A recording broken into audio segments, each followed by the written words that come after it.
श्रीमान उद्धव ठाकरे गटाचे नेते संजय राऊत तथा लालबागच्या राजा गणपति बाप्पाचा अपमान करता है। भारत का एक ऐसा लोकतंत्र है जहां पे सत्ता पक्ष और विपक्ष, जहां देश की बात आती है, गरिमापूर्ण पदों की बात आती है, वहां पे एक साथ है, ऐसा संदेश देते हैं। आदरणीय मुख्यमंत्री देवेंद्र फडणवीस साहेबांच्या नेतृत्वात मराठा समाजासाठी जो जी आर काढला, क्या उबाटा के नेता को उन करोड़ों लालबाग के राजा के भक्तों का अवमान करना है? क्या कारण है कि बियर बार वाइन शॉप खोलने वाले कोविड काल में मंदिर नहीं खोल रहे थे? यही उद्धव ठाकरे थे। ठाकरे के नेता संजय राउत जी ने पुनः एक बार हिंदुत्व का, हमारे लालबाग के राजा गणपति का, उनके भक्तों का अवमान किया है। वो कह रहे कि लालबाग के राजा केवल एक व्यक्ति विशेष, हमारे केंद्रीय नेता आदरणीय अमित भाई शाह जी के ऊपर प्रसन्न है। जी हां, बिल्कुल है। पर लालबाग के राजा के पास जो जो व्यक्ति मन्नत लेकर के जाता है, उसकी मन्नत पूरी होती है, और उस कारण तो करोड़ों लोगों की भीड़ है वहां पर। क्या उबाटा के नेता को उन करोड़ों लालबाग के राजा के भक्तों का अवमान करना है? क्या कारण है? जब से इन्होंने लोकसभा के चुनाव में पाकिस्तान के झंडे क्या लहराए, तब से इनकी वाणी बदल गई। देश अभी भी नहीं भूला कि बियर बार वाइन शॉप खोलने वाले कोविड काल में मंदिर नहीं खोल रहे थे, यही उद्धव ठाकरे थे। हिंदू समाज के प्रति आपको इतनी घृणा क्यों? उसके बाद दूसरी ओर ढोल बजाते समय कहोगे कि अभी भी हिंदुत्व उनका शेष है। कहां शेष है? 24 घंटे लाइन में खड़े रहने वाले करोड़ों लालबाग के राजा के गणपति के श्रद्धालुओं का संजय राउत ने अवमान किया है। उनको उन भक्तों की माफी मांगनी चाहिए।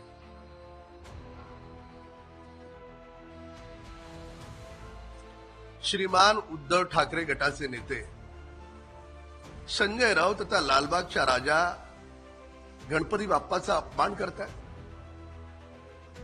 24 तासाची रांग लावून हा नवसाला पावणारा गणपती आहे म्हणून कुठल्याही लोक त्या ठिकाणी जातात। त्यांच्या श्रद्धेची तुम्हाला काहीच किंमत नाही। म्हणे की हा लालबागचा राजा फक्त आमचे आदरणीय केंद्रीय नेते अमित शाह जी यांना प्रसन्न आहे। हो आहे, पण ज्या ज्या भक्तानं मनापासून श्रद्धेनं मागितलं लालबागच्या राजाकडे, त्याचं पूर्ण झालंय, म्हणून ते एवढी कोट्यावधी लोकांची गर्दी आहे। तुम्ही त्या भक्तांचा पण अपमान कराल, त्या लालबागच्या राजाचा अपमान कराल, एवढी उबाटाची हिंमत? लोक अजूनही विसरले नाहीत की उद्धव ठाकरेंनी कोविडच्या काळात बियर बार आणि वाईन शॉप सुरू केले, पण आमचा सिद्धिविनायक गणपती त्याला टाळं लावलं।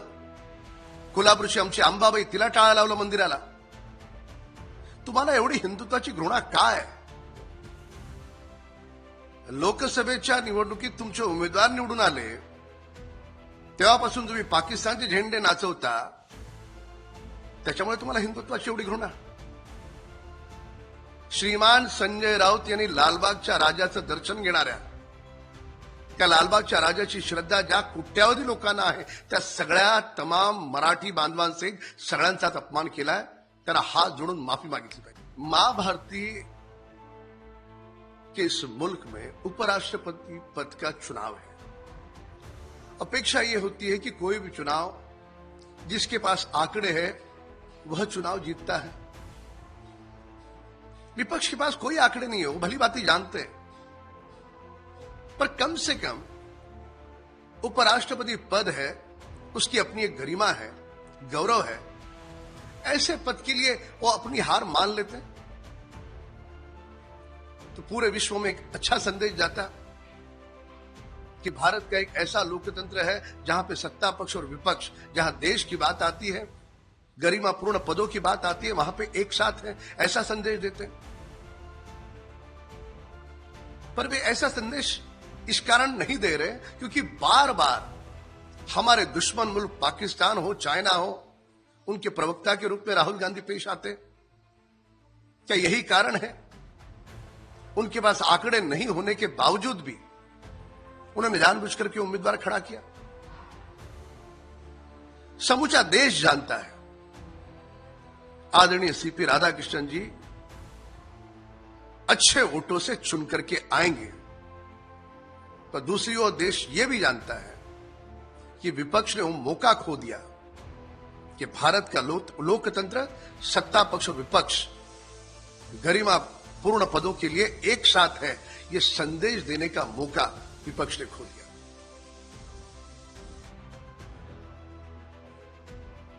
हमारे पवित्र अशोक चक्र को जिस प्रकार से क्षति पहुंचाने का प्रयास श्रीनगर में हुआ है, यह दुर्भाग्यपूर्ण है। इसकी जितनी निंदा की जाए वह कम है। जिन्होंने किया उनको दंड तो मिलेगा, पर यह भारत देश के प्रेमी नहीं हो सकते। ये भारत में आए हुए घुसपैठी, यही लोग इस प्रकार का घिनौना करतूत कर सकते हैं। अशोक चक्र हमारे देश की पहचान है, मां भारती की अपनी एक निशानी है। उसके साथ इस प्रकार से क्षति पहुंचाना, इससे सारे भारत को प्रेम करने वाले देशवासी इससे दुखी है।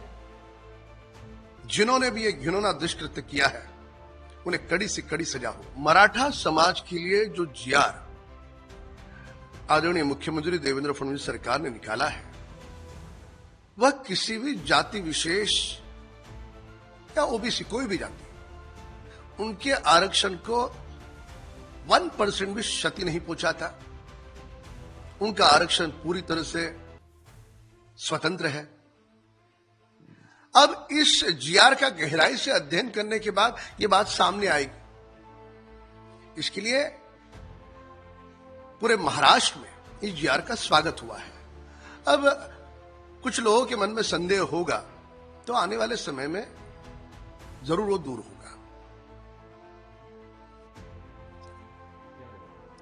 आदरणीय मुख्यमंत्री देवेंद्र फडणवीस साहेबांच्या नेतृत्वात मराठा समाजासाठी जो जीआर काढला, त्याचं अगदी आपण खोलवर जाऊन त्याचं अध्ययन केलं तर लक्षात येईल की या जीआरमुळे ओबीसी समाज असेल, अन्य समाज असतील, कोणाच्याही आरक्षणाला तसूवर देखील धक्का लागत नाही।